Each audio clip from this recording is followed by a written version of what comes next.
Unknown to the students at the school, there was currently chaos going on between the upper staff. Faye, one of the sergeants of the school, was walking down the hallway at incredible speed.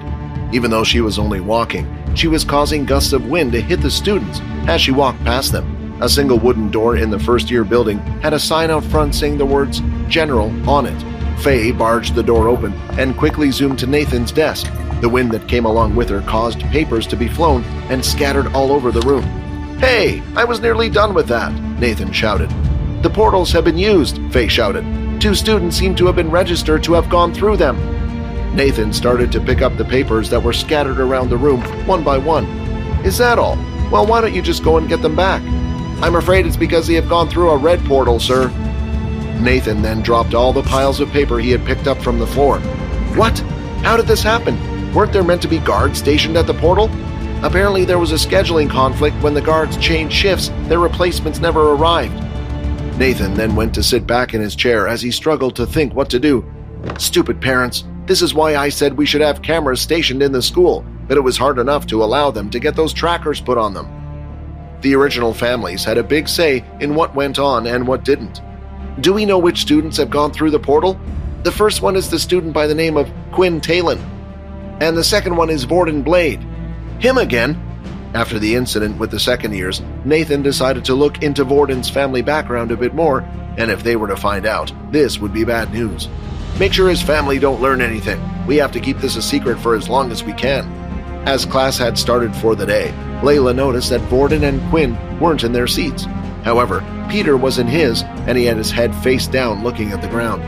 "Hey Peter, do you know where Vorden and Quinn are today?" she asked. "I didn't do anything," Peter snapped. "Huh? What?" Layla said, confused.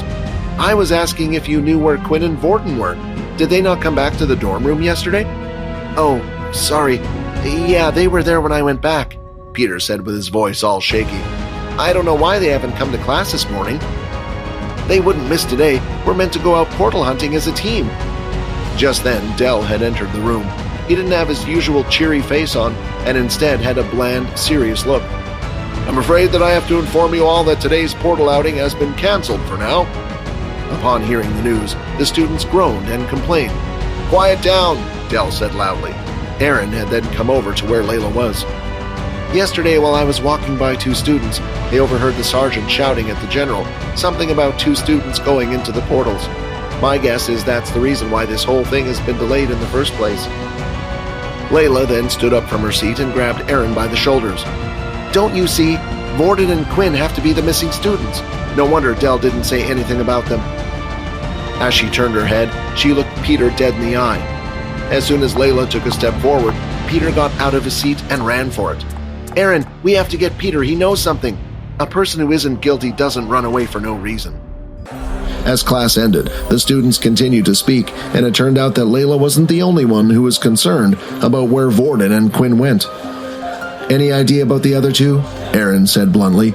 "No, I have no idea. Do you want to go look for them with me?" Layla asked nicely. "No thanks," Aaron replied.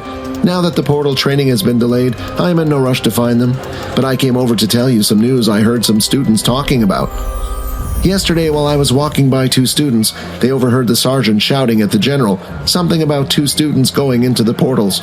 My guess is that's the reason why this whole thing has been delayed in the first place." "Wait, what did you say?" "Don't you see? Vorden and Quinn have to be the missing students. No wonder Dell didn't say anything about them." Then suddenly it felt like she was being handed pieces of a jigsaw puzzle, one by one. But there was still one missing piece, and she knew exactly the person who could give her the last piece. Peter felt like Layla was staring into his soul. This whole time he had been worried. What if someone had seen him leave the portal room? What if the other first years reported it was him? Then when Layla had spoken to him in the morning, he slipped up. He was trying so hard to act natural, it had the opposite effect. As soon as Layla took a step forward, Peter got out of his seat and ran for it. "Aaron, we have to get Peter. He knows something." "What makes you think that?" Aaron asked. "A person who isn't guilty doesn't run away for no reason." Blood was dripping from the top of his head and started to go trickle down to his eyebrow. He lifted his hand to wipe the blood while holding a dagger made of mud in his other hand. "What did I say? You got us killed, Vorden. Will you shut up unless you want to fight the damn thing instead? Fine then, let me take control of the seat and I'll fight this damned rat." Vorden then left the seat in his mind and allowed Rayton to take his place. When Rayton sat down, he took control of the body. Meanwhile, Vorden walked off into the darkness, and inside was another figure that looked just like Vorden, only they were sitting on the floor swaying backwards and forwards. Their fingers would constantly roll around each other, and part of his shirt was in his mouth. "How are you holding up? Are you feeling better?" Vorden asked. "Yeah, is Quinn going to be okay?" he said as he continued to sway backwards and forwards. "I'm sure he's fine. You know he's special. We all did from the moment we first met him. Special, just like Kaser was, and Marlin, and Fufu, but they all died as well." Vorden gulped as he could see the swaying getting faster. "This time is different. Me and Rayton are here to protect you. You can stay here as long as you want, and when you're ready, you can come out once again. Leave all the talk to me, all the fighting to Rayton, and we can do this together." The swaying started to slow down, and at the same time so did Vorden's nerves. As Vorden went to walk back to the seat, he could see that Rayton had already dealt with the beast rather quickly. "Did you really have to go that far?" Vorden asked. "That cheeky little crap ruined our body. I can't let it get away with that." Vorden then proceeded to carve out the beast crystals from the two rats and place them in his trouser leg pocket. "I come in peace," the man said with his arms lifted up. Vorden walked over to the traveler cautiously. It was rare to even meet a traveler in this type of place, and who knew what the man's true intentions were. Someone had to be at least a decent skill level to be asked to enter a red portal planet.